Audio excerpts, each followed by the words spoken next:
Perfecto. Entonces el estudio que comenzaremos a partir de hoy va a ser el siguiente. ¿Quién es Él? Ese es el título. Y el subtítulo es el retrato bíblico del Espíritu Santo. Vamos a lo largo de estas semanas, a comprender el papel fundamental que el Espíritu Santo cumple dentro de la obra de redención y también cuál es su participación a lo largo de todas las Escrituras, para tener una doctrina del Espíritu Santo conforme a las Escrituras y no conforme a cualquier cosa, conforme a un entendimiento tal vez dentro de la cultura popular evangélica que existe en nuestro medio. Ese es el motivo por el cual vamos a estar hablando de esto. ¿Quién es Él? El retrato bíblico del Espíritu Santo. Y hoy, de una manera introductoria, vamos a estar analizando los primeros temas o las primeras preguntas que vamos a estar respondiendo en función a esta temática. Primeramente, el título de hoy es ¿por qué debemos conocer al Espíritu Santo? ¿Por qué debemos conocer al Espíritu Santo? Esa va a ser nuestra pregunta base, la cual vamos a estar desarrollando, ¿cierto? Y otras subpreguntas que van a llevarnos a nosotros a tener un conocimiento más claro, más bíblico de lo que la Biblia nos enseña, valga la redundancia, de la temática de la persona del Espíritu Santo en, en, en la Biblia. La primera pregunta que vamos a estar respondiendo es esta: ¿por qué es necesario volver a descubrir al Espíritu Santo de acuerdo a las Escrituras? En realidad, como les comentaba hace un momento, existe poco, nulo o un errado entendimiento de acuerdo a la Biblia de lo que realmente es el Espíritu Santo.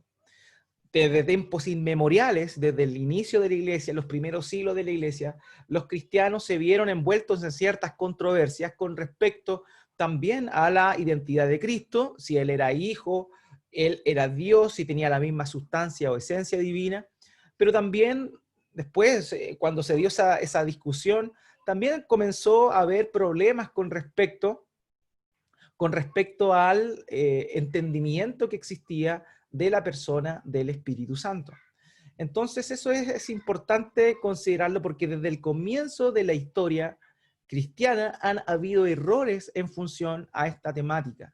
¿Quién es el Espíritu Santo? De ahí al poco andar de la iglesia, pasado recién algunos siglos, apareció Arrio, quien dijo, ¿cierto?, que habló, ¿cierto?, de que Jesucristo no era Dios, y así consecutivamente la cristología, pero también la neumatología, el estudio del Espíritu Santo, sufrió ciertas ribetes que lo llevaron de pronto a algunas confusiones dentro de de la iglesia cristiana. Es ahí donde surgieron también sectas, las cuales también hoy tienen presencia. Por ejemplo, el mismísimo, los testigos de Jehová, por ejemplo.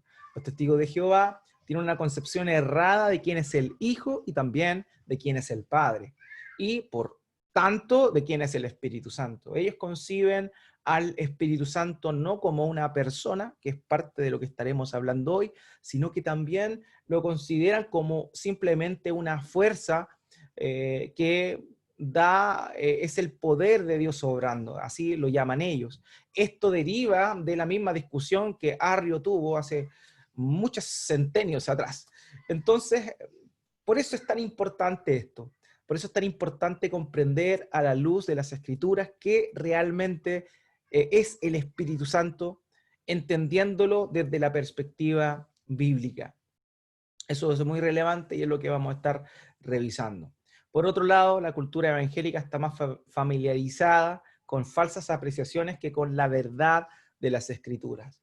Ya lo sabemos, hoy existe un ánimo de parte de algunas iglesias que salieron del pentecostalismo, derivaron del pentecostalismo, lo que se conoce comúnmente hoy como el movimiento carismático, que hizo un énfasis en la persona del Espíritu Santo, que más que tiene un fin, digamos, utilitario para lo que ellos creen o ellos postulan, pero también existen de alguna forma deformaciones bíblicas graves en función a lo que ellos enseñan del Espíritu Santo.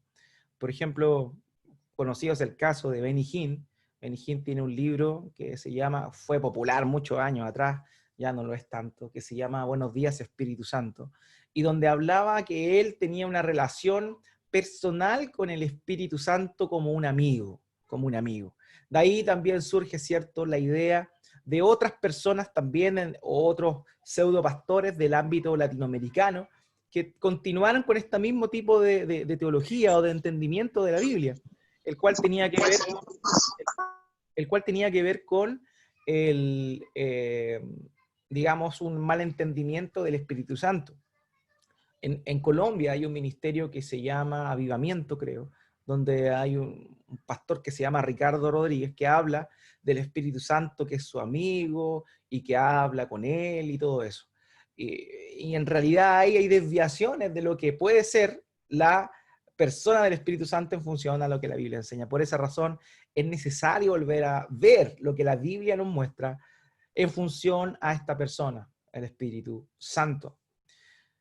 Ahora, existen dos razones, como les comentaba, dentro del cristianismo, por las cuales es importante volver a la Biblia a la hora de hablar del Espíritu Santo. Como les decía, existe dentro del cristianismo también una tendencia a tratar al Espíritu Santo como una fuerza normal, y esto es muy común. Yo lo experimenté también en mi crecimiento como cristiano, en algunas iglesias que participé, en las cuales se ponía ese énfasis. El Espíritu Santo era como el que te capacitaba a ti para la obra, pero en el sentido de que tú tenías que pedirle poder a Él para poder llevar a cabo la obra de Cristo. Y eso es cierto, pero tristemente la persona del Espíritu Santo únicamente se veía como una toma de corriente en la cual el cristiano se enchufa y automáticamente se abastece del poder espiritual para poder llevar a cabo la obra de Dios. Y en ese aspecto se ve de una forma sumamente antropocéntrica, enfocada plenamente en el ser humano. Y eso es errado. Ciertamente el Espíritu Santo es quien capacita a los santos para la obra del ministerio. Ciertamente el Espíritu Santo es quien da el poder para y el denuedo para predicar la palabra de Dios. Lo vemos, ¿cierto?, en Hechos, en capítulo 8 específicamente, 7 y 8, en la defensa de Esteban, donde él, lleno del Espíritu Santo, proclama, ¿cierto?, y confronta a estos hombres principales del pueblo, religiosos por lo demás, y él les habla de la importancia de toda la historia de la redención, tomando desde el principio, de los patriarcas. Entonces, vemos cómo el Espíritu Santo ciertamente nos lleva a nosotros y nos faculta, nos capacita, nos empodera para la obra del ministerio, para proclamar el mensaje de Cristo. Pero también es importante notar otra cosa fundamental, que no es solamente una toma de corriente que nos energiza, sino que es una persona. Y como persona, de acuerdo a lo que vamos a ver más adelante, tiene voluntad, emociones y tiene también intelecto. Y además de eso, además de poseer todo eso, también obra personalmente en el mundo a través de su iglesia el día de hoy. Entonces, por eso es necesario volver a la Biblia para enfocarnos nosotros como iglesia local en función a lo que la Biblia nos muestra de la persona del Espíritu Santo, sin confundirnos, sin desviarnos y caer en otros terrenos que son dañinos para la fe y también que pueden ser perjudiciales a la hora de la predicación del Evangelio y la exposición que nosotros tenemos y mostramos de Dios. Entonces, por eso es importante. Por otro lado, de alguna manera se los comentaba hace un rato, existe un modalismo infiltrado dentro de la iglesia. O sea, existe un modalismo infiltrado. ¿Qué quiero decir con esto? El modalismo es una doctrina antigua que hoy también está presente, tristemente, tal vez no de una manera tan explícita, pero sí está presente. Por eso se le llama modalismo infiltrado, en el cual se entiende, o más bien mal entiende, la Trinidad desde la perspectiva de que el Padre es una manifestación de Dios, particularmente del Antiguo Testamento. El Hijo sería el punto de inflexión, que es el mismo Dios, pero manifestado como Hijo, es decir, deja de ser Padre para hacerse Hijo, y posteriormente deja de manifestarse como el Hijo, y hoy día, en este tiempo, se representaría a sí mismo como el Espíritu Santo. Eso es lo que postula lo que se conoce como el modalismo.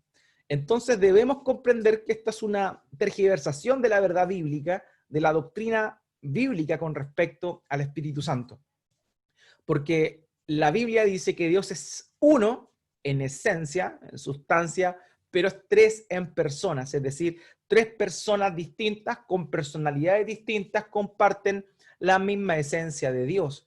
Entonces, existe tristemente un modalismo infiltrado en el cual algunas iglesias o algunos predicadores famosos en las redes sociales o en la televisión enseñan dándole un énfasis al Espíritu Santo como aquel que está presente hoy y que realmente la manifestación del Padre y del Hijo son cosas del pasado y que hoy única y exclusivamente debemos relacionarnos con el Espíritu Santo. De ahí surge lo que yo les comentaba de Benny Hinn. También hay otros libros latinoamericanos como Cachiluna, un libro que se llama En honor al Espíritu Santo y cosas por el estilo, que hacen este foco en el cual hablan del Espíritu Santo como el que es importante o la manifestación de Dios relevante para esta época.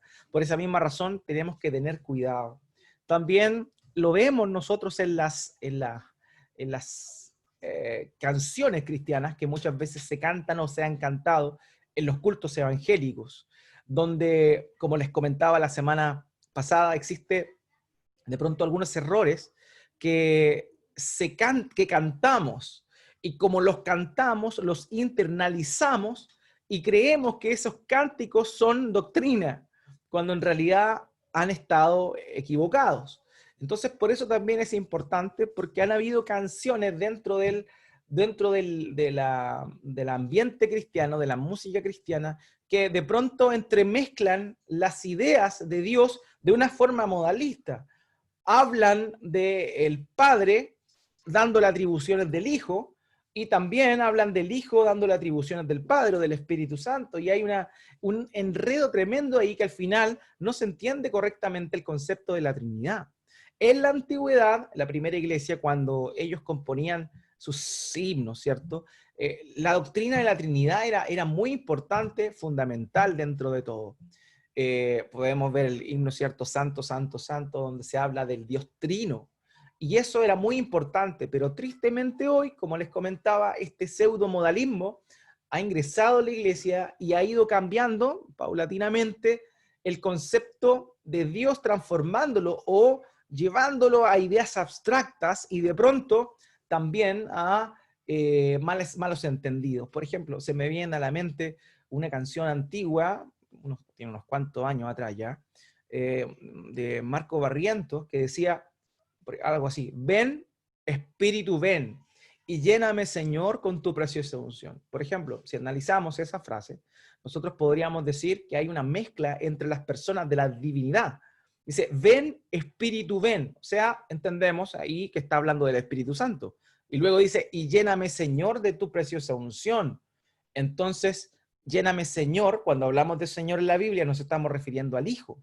Entonces, se mezcla lo que es la labor del Espíritu Santo con la labor del Hijo. Y es ahí donde un creyente que está basado en la Escritura va a ir comprendiendo, en medida que va creciendo y se va acercando a la Biblia, detalles que son detalles, la verdad, que Dios lo entiende y Dios no se va a sentir ofendido, pero que es necesario que también vayamos puliendo y vayamos creciendo en nuestro conocimiento de Dios y ajustando nuestra vida de fe, nuestra vida devocional a lo que la Biblia nos enseña. Muchas veces, por ejemplo, en nuestras oraciones, nosotros oramos al Padre, pero le decimos Señor. O sea, Señor, Señor, Señor. Y también, bueno, el uso de esa muletilla es común y propia en cada uno de nosotros, hermano. No estoy criticando eso, es una muletilla muy común, pero que esa muletilla muchas veces muestra que le estamos orando al Señor, lo cual no estaría mal conforme al Nuevo Testamento. Sin embargo, el mismísimo Señor Jesucristo nos enseñó a orar al Padre. Por tanto, nuestras oraciones debiesen ser enfocadas y dirigidas más bien al Padre, ¿cierto? Por intermedio del Hijo. Nadie va al Padre si no es por el Hijo. Por eso terminamos la oración en el nombre de Jesús, que es el nombre conocido para el Hijo. Entonces se da cuenta cómo es que muchas veces tenemos este modalismo práctico dentro de nuestra propia oración, por ejemplo, y por esa razón, como es propio dentro de nuestra vida devocional, cuando oímos algunas canciones que entremezclan las cosas, no lo logramos discernir. Entonces el llamado no es a que nos pongamos graves tampoco en el hecho de, oye, pero ¿a quién le oro? ¿Al Padre, al Hijo? Le oramos al Padre conforme a nuestro Señor Jesucristo nos enseñó. Ahora, si se nos sale un Señor entre medio que es enfocado al Hijo, no hay problema. Pero tenemos que tener el entendimiento de que la oración es hacia el Padre, de acuerdo a lo que nuestro Señor enseña, ¿cierto? En la famosa oración modelo. Entonces, ese es el llamado, amados, que no nos confundamos, cada persona de la Trinidad es Dios en esencia misma. Sin embargo, estas tres personas son distintas y cumplen roles distintos dentro de la redención de la humanidad y también de sus propósitos divinos eternos. Entonces, por esa razón es que es necesario volver a la Biblia para que utilicemos los términos correctos. Y vuelvo a insistir, sin el ánimo de mirar a los demás y decir, bueno, entonces ellos oran mal. No, la verdad es que nunca podríamos tener ese sentir, ese corazón. Simplemente ajustar nuestra vida de devoción, nuestra vida espiritual, nuestra fe, que es toda nuestra vida, en lo que la palabra de Dios dice, entendiendo que el Padre cumple una función, que el Hijo cumple otra función y que el Espíritu Santo cumple una función distinta, comprendiendo que son tres personas diferentes. Entonces, ese modalismo que se ha infiltrado en nuestras vidas y también en nuestra iglesia, un modalismo infiltrado, es peligroso en algunas cosas y debe ser corregido a la luz de las Escrituras. Por otro lado, vamos a responder la segunda pregunta. ¿De dónde surgen entonces las confusiones sobre el Espíritu Santo? Bueno, hay elementos que tenemos que comprender. ¿Por qué el cristiano que ora, que lee la palabra, tiene confusiones con respecto a la persona del Espíritu Santo?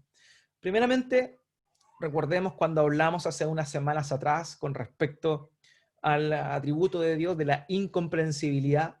Entendimos realmente que pese a que en la palabra, en su palabra, las Escrituras, encontramos todo lo que necesitamos en esta vida para conocer a Dios, sabemos que la Biblia o el conocimiento, la revelación de Dios dada en las Escrituras no limitan a Dios, sino que más bien nos muestran lo que Dios quiso darnos para esta vida. Por tanto, es de entender que nunca llegaríamos a comprender realmente a la divinidad. Y esa es una de las causas por las cuales también nos confundimos. Nos confundimos. ¿Por qué? Porque existe dentro de cada uno de nosotros un ánimo muchas veces de especular. Y cuando vamos más allá de la revelación dada es cuando nos equivocamos. Cuando transgredimos la Biblia para inyectar nuestras suposiciones, es ahí precisamente donde estamos al borde del precipicio del desvío en la doctrina dada en las Escrituras. Entonces, por esa razón es importante, ¿cierto?, ajustarnos a lo que la palabra de Dios nos muestra. Así que esa es una de las razones. Comprender a Dios es imposible en esta vida debido a su incomprensibilidad. Por esa misma razón, si nos vamos y nos movemos de los límites que la palabra de Dios nos muestra, obviamente nos equivocaremos y caeremos feo en eso.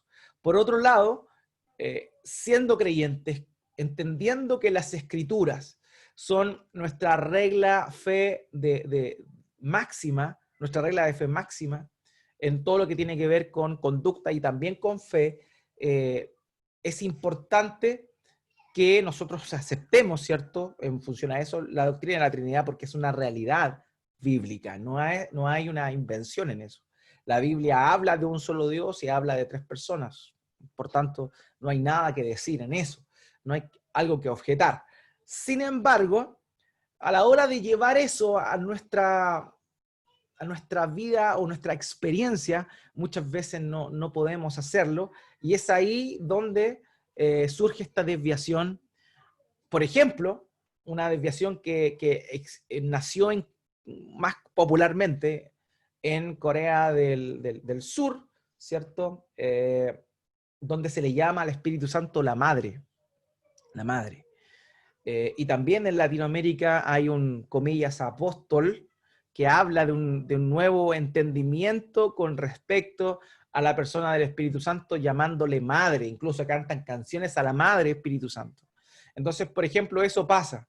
cuando tratamos de, vemos que Dios es trino, hay un Padre, hay un Hijo, y muchas veces no entendemos mucho la idea, tratamos de meter nuestra mente, nuestros pensamientos y decimos, bueno, si hay un Padre y hay un Hijo y hay un Espíritu Santo, y si eso es una familia, podríamos entender entonces que el Espíritu Santo vendría siendo la madre, y ahí viene ese craso error, esa herejía, básicamente, que algunos postulan. Hoy popularmente hay una persona que se llama Jonathan Mesa, que postula esto y es bastante popular en algunos países centroamericanos, hablando del Espíritu Santo como madre. Por ejemplo, esa desviación proviene precisamente de no comprender el concepto de la Trinidad a la luz de las Escrituras. Entonces, amados míos, de ahí surgen estas cosas, de la incomprensibilidad de Dios, nuestra limitación, pero también de nuestro deseo de poder dar respuestas conforme a lo que nosotros entendemos o conocemos en este mundo. Por eso uno de los lemas que yo siempre repito es hablar donde la Biblia habla y callar donde la Biblia calla. Y es ahí precisamente donde viene el error. El error proviene de ahí justamente, de tratar de dar respuesta o de tapar hoyos donde la Biblia no los tapa o no los responde. Entonces debemos ser muy cuidadosos con eso, y de ahí surge claramente estas desviaciones con respecto al rol del Espíritu Santo. Otra idea es entender al Espíritu Santo de una forma errada, pensando, llegando incluso a creer que el Espíritu Santo es nuestra conciencia. Ahí hay muchas veces desviaciones con respecto a eso.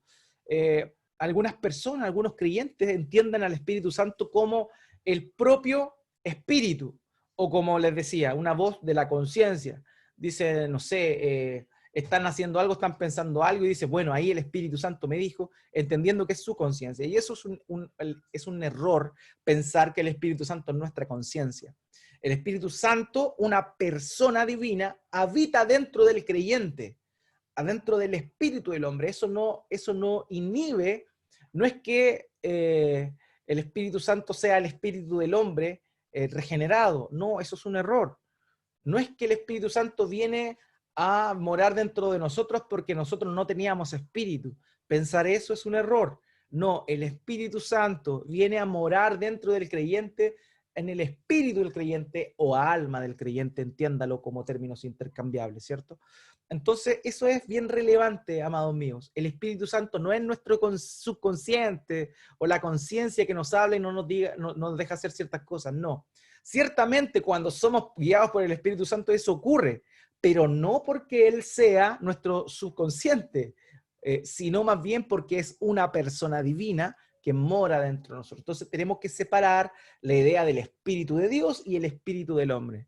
Cuando la persona es regenerada, el Espíritu Santo viene a morar dentro del creyente, el Espíritu Santo mora dentro del espíritu del hombre o convive con el espíritu del hombre.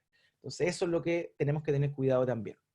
Ahora, otro error, y este es el más sutil, la verdad, o de dónde surge este error o confusión, es desde un entendimiento correcto de la persona de Cristo. Entendamos esto, o sea, la Biblia señala, y el mismo Señor Jesucristo señala, que toda la Escritura da testimonio de Él. Entonces, ¿qué sucede? Nosotros hacemos un énfasis en la persona de Cristo. Y claro está, eso es buenísimo porque toda la Escritura habla de Él, tanto el Antiguo Testamento como el Nuevo Testamento. El Antiguo Testamento apunta hacia Cristo en todas sus direcciones. Eso no significa que cada pasaje hable de Cristo, sino más bien que todo pasaje apunta hacia Cristo, su obra redentora. Entonces, ¿qué pasa? Él es el héroe de la historia. Jesucristo es el personaje principal de la historia de la redención. Entonces, enfocarnos tanto en eso puede llevar a alguien que no está tan permeado del lenguaje bíblico, de la Biblia, puede llevar a malentender y bajarle el perfil a la importancia de la persona del Espíritu Santo dentro de la obra de redención. Entonces, ahí, por ejemplo, de un entendimiento correcto de la persona de Cristo, se puede equivocar uno y caer en un entendimiento incorrecto de la persona del Espíritu Santo. Ahora bien, cuando entendemos que no podría ser posible en realidad el conocimiento de Cristo sin la iluminación del Espíritu Santo, es cuando realmente llegamos a la idea de que, sin el Espíritu Santo es imposible conocer a Cristo. G.I. Packer, un teólogo inglés, dice lo siguiente. Él dice que el Espíritu Santo es como una luz poderosa que apunta hacia una catedral. O sea, en medio de la noche, sin la luz poderosa, no se podría ver, contemplar la magnitud de una catedral, por ejemplo. En ese mismo sentido, la catedral vendría siendo Cristo y el Espíritu Santo esa luz poderosa. O sea, sin el Espíritu Santo realmente nadie podría ver a Cristo. Entonces, aquel que entiende que Cristo es el personaje principal de las Escrituras, nunca debe dejar de lado la presencia, acción y obra del Espíritu Santo, porque cada vez que está Cristo presente o Cristo es glorificado, instantáneamente el Espíritu Santo está entre medio de eso, porque una de las misiones del Espíritu Santo es glorificar al Hijo. ¿Cómo? Dándolo a conocer, revelándolo. Entonces es ahí el tema, cuando nos alejamos de la palabra de Dios y solamente, por ejemplo, oímos sermones o enseñanzas y nos apartamos de lo que la Biblia muestra, podemos cometer el error de enfocarnos en Cristo, que es lo importante, pero el error no está en enfocarnos en Cristo, el error está en olvidar que el hecho de que Cristo sea exaltado tanto en el Antiguo Testamento como en el Nuevo Testamento, y que deba ser exaltado en la vida de la iglesia hoy, es por obra del Espíritu Santo. Ese es el error. Minimizar el papel del Espíritu Santo cuando éste tiene gran importancia en la labor de la obra de redención.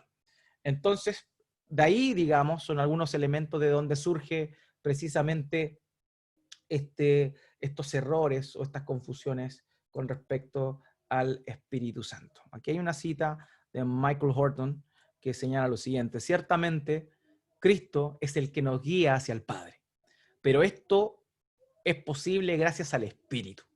Ignorar al Espíritu no solo nos priva del encuentro con una persona de la Trinidad, sino que una neumatología débil favorece de manera inevitable la distorsión de otras doctrinas importantes, incluso la relacionada con la persona y la obra de Cristo. Hermanos míos, no podríamos conocer a Cristo y al Padre hoy si no fuera por la obra del Espíritu Santo. Él es fundamental, es importantísimo. Eso no hay lugar a dudas. Sin embargo, dentro de las tres personas de la Trinidad, es el que más tiene una obra, digamos, silenciosa, pero no menos importante. Y esa es la idea de estos estudios que vamos a estar hablando con respecto al Espíritu Santo y su obra. Ahora, Michael Horton continúa diciendo, puesto que nuestro primer contacto con el Dios uno y trino es con el Espíritu Santo, hago un paréntesis ahí, o sea, recordemos que nadie puede llegar al Hijo sin que el Espíritu Santo le haga nacer de nuevo, lo que se conoce como el proceso de la regeneración. Por tanto, sin la regeneración de que obra el Espíritu Santo en la vida de las personas, nadie podría conocer al Padre y al Hijo. Entonces, eso es lo primero, eso se está refiriendo Michael Horton. Dice, puesto que nuestro primer contacto con el Dios uno y trino es con el Espíritu Santo, y no te levantas de la muerte espiritual y habita en nosotros, y nos levanta de la muerte espiritual y habita en nosotros, podemos llegar a la conclusión equivocada de que el Espíritu es la persona accesible de la Trinidad. Y aquí hay otro error. ¿Se da cuenta? Podemos despreciar la obra del Espíritu Santo por un lado, pero de otra forma también se puede caer en el otro extremo y de maximizar la obra del Espíritu Santo y pensar, bueno, en realidad entonces nuestra vida debiese estar en función, o nuestra relación con Dios debiese estar enfocada en la persona del Espíritu Santo y no necesariamente con el Padre y el Hijo, puesto que el Espíritu Santo nos lleva al Padre y el Hijo. Entonces ahí comienzan estos errores, tanto para un lado como para el otro. Entonces debemos tener cuidado con eso. Ahora, La tercera pregunta que vamos a estar respondiendo también es demasiado importante, porque con esto se le tapa la boca a todos aquellos que no tienen o que tienen una concepción bíblica equivocada, entre ellos los testigos de Jehová y también entre ellos el mormonismo, sectas que son muy populares en función a la persona del Espíritu Santo. Por eso respondemos esta pregunta. ¿Realmente el Espíritu Santo es Dios? ¿Realmente el Espíritu Santo es Dios? Y la respuesta es la siguiente. La Biblia en su totalidad describe al Espíritu Santo con atributos que son claramente divinos. Por ejemplo, vemos al Espíritu Santo como eterno y omnisciente. Ambos atributos, eternidad y omnisciencia, son catalogados dentro de la clasificación de los atributos de Dios más popular, la cual es atributos comunicables e incomunicables. Son conocidos estos atributos, eternidad y omnisciencia, como atributos incomunicables, es decir, que no pertenecen a las criaturas creadas por Dios, sino exclusivamente a Dios. Por tanto, el hecho de que las Escrituras señalen que el Espíritu Santo tiene eternidad y que es omnisciente, es decir, conoce todo, eso ya nos muestra claramente que el Espíritu Santo es Dios. Por otro lado, vemos que el Espíritu Santo participa en la obra creativa. En el principio, en el libro de Génesis, podemos ver el actuar del Espíritu Santo.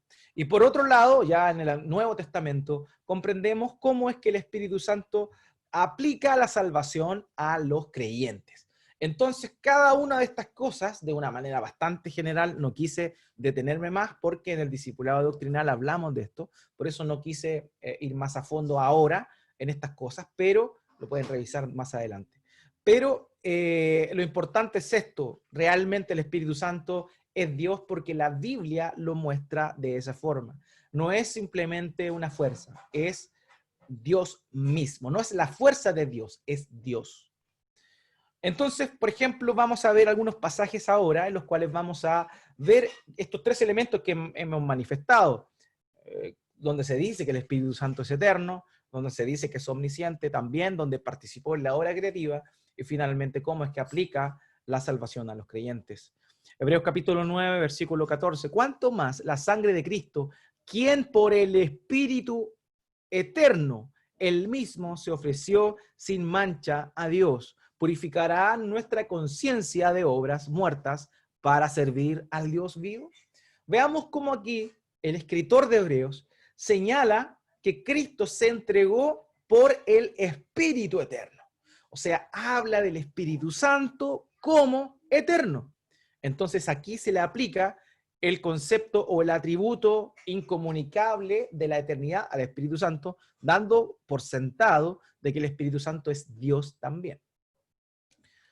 Vemos aquí también en 1 Corintios capítulo 2, versículo 10 al 11. Dice, pero Dios nos la reveló por medio del Espíritu, porque el Espíritu todo lo escudriña, aún las profundidades de Dios. Y vemos acá cómo se habla del Espíritu como alguien que escudriña todo, es decir, lo sabe todo. Incluso no solamente sabe todo del ser humano, sino también conoce las profundidades de Dios. Porque entre los hombres, ¿quién conoce los pensamientos de un hombre, sino el espíritu del hombre que está en él? Asimismo, nadie conoce los pensamientos de Dios, sino el espíritu de Dios. Entonces, nos damos cuenta aquí cómo es que el mismísimo espíritu de Dios es Dios, porque posee tanto eternidad como, de acuerdo a lo que Pablo describe acá, omnisciencia, todo lo sabe. Génesis capítulo 1, versículo 2, entendemos aquí la obra, la participación del Espíritu Santo dentro de la obra de creación. Dice, la tierra estaba sin orden y vacía, y las tinieblas cubrían la superficie del abismo, y el Espíritu de Dios se movía sobre la superficie de las aguas. Entonces vemos aquí, comprendemos aquí cómo es que el Espíritu Santo obró, participó dentro de la obra de la creación. Y esos elementos ya nos dan, son suficientes, hay muchos más por cierto, pero como ya los hemos comentado anteriormente, simplemente quise tomarme de estos para recordarles la idea de que el Espíritu Santo descrito en la Biblia claramente se da a entender como una persona de la Trinidad. o sea, el Espíritu Santo es Dios. Ahí nos encontramos con pasajes, por ejemplo, como el de Ananías y Zafira, ¿cierto? En Hechos capítulo 5, donde ellos, Pedro, ¿cierto? Los cuestiona a Ananías y Zafira, dice que le mintieron al Espíritu Santo y después le dice, ustedes no le mintieron a los hombres, sino que le han mentido a Dios. Y ahí queda en evidencia absoluta de que el Espíritu Santo es Dios también. O sea, es parte de la deidad, de la divinidad, como una tercera persona. R.C. Sproul dijo lo siguiente: el rol del Espíritu Santo en el Nuevo Testamento, principal y fundamentalmente, es aplicar la obra de Cristo en los creyentes. Entonces vemos cómo aquí Sproul señala esto. La obra, el rol del Espíritu Santo demostrado en el Nuevo Testamento es aplicar la obra de Cristo en los creyentes. O sea, el Espíritu Santo tiene un papel fundamental en la salvación del hombre. Entonces vemos cómo es el Padre quien envía al Hijo, el Hijo cumple la misión, la función de ser quien realiza la obra, pero el Espíritu Santo, la tercera persona de la Trinidad, es la que está encargada de proclamar la obra de Cristo a todas las personas. Por esa razón es tan importante su misión, un poco silenciosa, pero muy importante. Son distintas las funciones que cada una de las personas cumple, pero no por ello el Espíritu Santo es inferior. No, el Espíritu Santo tiene la misma sustancia que el Padre, la misma sustancia que el Hijo. Entonces continuamos con esto, vamos a la cuarta pregunta. ¿El Espíritu Santo es una persona? Eso es importante porque ya dijimos que es parte de la Trinidad, es decir, es considerado como Dios, se le atribuyen perfecciones o excelencias divinas que corresponden a Dios. Pero, ¿realmente el Espíritu Santo es una persona? ¿No será más bien como los testigos de Jehová señalan que es una energía, una fuerza? La verdad es que la Biblia muestra claramente que los atributos o las características descritas en la palabra con respecto al Espíritu Santo nos dan a entender que Él es una persona. ¿Por qué razón? Porque posee todos los elementos que una persona tiene. Posee, en primer lugar, intelecto. El Espíritu Santo piensa, tiene designios. En segundo lugar, se muestra al Espíritu Santo en la Biblia como alguien que tiene emociones o sensibilidad, también propio de las personas. Y en tercer lugar, que el Espíritu Santo tiene voluntad, es decir, la capacidad de decidir y actuar en función a esas decisiones. Entonces, esos tres elementos que aparecen en la Biblia, intelecto, emociones o sensibilidad y voluntad, nos muestran claramente que el Espíritu Santo no es una fuerza, no es el poder de Dios en acción, es una persona de la Trinidad que tiene intelecto, emociones y también voluntad.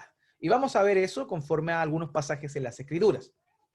Isaías capítulo 11, versículo 2 dice, y reposará sobre él el Espíritu del Señor. Aquí está hablando claramente del Mesías. Espíritu de sabiduría y de inteligencia, espíritu de consejo y de poder, espíritu de conocimiento y de temor del Señor. De manera que aquí se está mostrando al Espíritu Santo como poseedor de sabiduría, de consejo, de inteligencia, de conocimiento.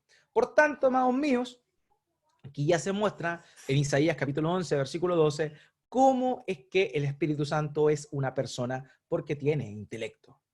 Romanos 8:27, y aquel que escudriña los corazones sabe cuál es el sentir del Espíritu, porque Él intercede por los santos conforme a la voluntad de Dios. Se da cuenta cuál es el sentir, o sea, cuál es la idea, cuál es el deseo del Espíritu. Entonces, aquí también Pablo está diciendo implícitamente y explícitamente además, que el Espíritu Santo tiene un sentir, tiene sentimientos, ¿ok? Primera de Corintios 2:13, de lo cual también hablamos, no con palabras enseñadas por sabiduría, sino con las enseñadas por el Espíritu Santo, combinando pensamientos espirituales con palabras espirituales. Habla sino con las enseñadas por el Espíritu Santo, es decir, si es una persona, tiene entendimiento, tiene intelecto, por eso es que enseña. Romanos 15:30, les ruego, hermanos, por nuestro Señor Jesucristo y por el amor del Espíritu. O sea, el amor del Espíritu. El Espíritu ama, de manera que es una persona. Que se esfuercen juntamente conmigo en sus oraciones a Dios por mí. Primera de Corintios, capítulo 12, versículo 11. Pero todas estas cosas las hace uno y el mismo Espíritu, distribuyendo individualmente a cada uno según su voluntad. Aquí el apóstol Pablo está hablando en el contexto de los dones espirituales, cosa que más adelante en otras sesiones vamos a estar hablando. Pero, ¿qué lo que sucede? Está diciendo que el Espíritu Santo es quien distribuye los dones conforme a su voluntad, o sea, la voluntad del Espíritu Santo. Por tanto, en estos pasajes hemos visto cómo se manifiestan los tres elementos de la personalidad: el intelecto, las emociones y también la voluntad. Por tanto, entendemos que el Espíritu Santo es una persona. Por esa razón es que en Hechos capítulo 16, versículo 6, aparece esto. Dice, aquí estamos en el contexto de la predicación de Pablo y de los viajes de Pablo. Dice, pasaron por la región de Frigia y Galacia, habiendo sido impedidos por el Espíritu Santo de hablar la palabra en Asia. Dios tenía planes de que ellos fueran a Macedonia. Por esa razón, el Espíritu Santo les impidió que hablaran y que predicaran en Asia. Entonces vemos cómo el Espíritu Santo tiene la voluntad de no permitirles a los apóstoles, acá en esta ocasión era Pablo, predicar el Evangelio en Asia, porque él tenía otros planes. El Espíritu Santo tenía planes de que ellos fueran a Macedonia, y por esa razón le envía, ¿cierto?, un sueño a Pablo donde ve a un varón macedonio que le dice, pasen para acá. Y ahí él entiende como la revelación divina con respecto al llamado a ir a Macedonia, cosa que no querían hacer, pero que Dios lo llevó a eso. Entonces vemos acá la voluntad del Espíritu Santo. Entonces el Espíritu Santo tiene intelecto, emociones y también voluntad. Por tanto, es una persona. Otro elemento importante, ya lo dijimos, el Espíritu Santo es una persona, sí, porque posee las características de una persona, pero también el Espíritu Santo se muestra en la Biblia como realizando acciones que corresponden a personas. Por ejemplo, el Espíritu Santo enseña. No sé si ustedes han visto alguna fuerza alguna vez enseñando. No, claramente, solamente las personas pueden enseñar, y uno de los pasajes que ya mencionamos anteriormente. También la Biblia muestra al Espíritu Santo dando testimonio. Las fuerzas no dan testimonio. Dando guía, las fuerzas no guían, solamente empujan, no dan dirección. Convence, lo mismo puedo decir. Refrena, manda y dirige. Realiza milagros, llama para servir y también intercede. Y todas estas cosas son descritas tanto en el Antiguo Testamento como en el Nuevo Testamento como funciones que el mismo Espíritu Santo tiene. Vamos a estar revisando algunos pasajes en función a esto. El Espíritu Santo enseña, da testimonio, guía, convence, refrena, manda y dirige, realiza milagros, llama para servir y también intercede. Y eso lo hace propiamente una persona. Dice acá el Señor Jesucristo, pero el Consolador, el Espíritu Santo, a quien el Padre enviará en mi nombre. Más adelante también, en otras sesiones, vamos a estar hablando de cuál es el rol o las relaciones internas dentro de la Trinidad. Dice, pero el Consolador, el Espíritu Santo, a quien el Padre enviará en mi nombre, Él les enseñará todas las cosas. ¿Se da cuenta? El Espíritu Santo enseña. Eso es lo que nuestro Señor está diciendo acá. Un capítulo más adelante, en Juan 15, verso 26, dice, cuando venga el Consolador, a quien yo enviaré del Padre, es decir, el Espíritu de verdad que procede del Padre, Él dará testimonio de mí. Entonces vemos aquí al Espíritu Santo como un testigo de Cristo. Romanos 8:14, porque todos los que son guiados por el Espíritu de Dios, los tales son hijos de Dios. O sea, muestra el Espíritu Santo guiando. Juan 16, del 7 al 8. Pero yo les digo la verdad, les conviene que yo me vaya, porque si no me voy, el Consolador no vendrá a ustedes, pero si me voy, se lo enviaré. Y cuando Él venga, convencerá al mundo de pecado, de justicia y de juicio. O sea, la labor del Espíritu Santo es tremenda, porque por el Espíritu Santo es que nosotros podemos conocer a Cristo. Sin el Espíritu Santo, el mundo no puede ser convencido de pecado, de justicia y de juicio. Por esa razón es tan importante entender bien estos conceptos. Entonces el Espíritu Santo convence. Eso es lo que nos muestra este pasaje. Hechos 8:39. Aquí vemos cómo el Espíritu Santo está dirigiendo y llevando de un lugar a otro al mismísimo Felipe. Al salir ellos del agua, está hablando del contexto de la predicación, ¿cierto?, de Felipe al eunuco. Dice, el Espíritu del Señor arrebató a Felipe y no lo vio más el eunuco, que continuó su camino con gozo. O sea, lo arrebató, lo transportó, lo tomó por la fuerza. Eso significa aquí la expresión arrebatar. Lo tomó por la fuerza y se lo llevó. Ya, esa es la idea. Entonces vemos cómo el Espíritu Santo hizo eso con Felipe. O sea, tiene una voluntad. En Hechos 13:2 dice, mientras ministraban al Señor y ayunaban, el Espíritu Santo dijo, aparten a Bernabé y a Saulo para la obra a la que los he llamado. O sea, el Espíritu Santo tiene voluntad y también determina cosas, determina a quién llama. En este caso, llamó a Bernabé y a Pablo para la predicación, y de ahí que tenemos el primer viaje misionero del apóstol Pablo, producto de este llamamiento que se le hizo ahí cuando ellos eran parte de la iglesia de Antioquía.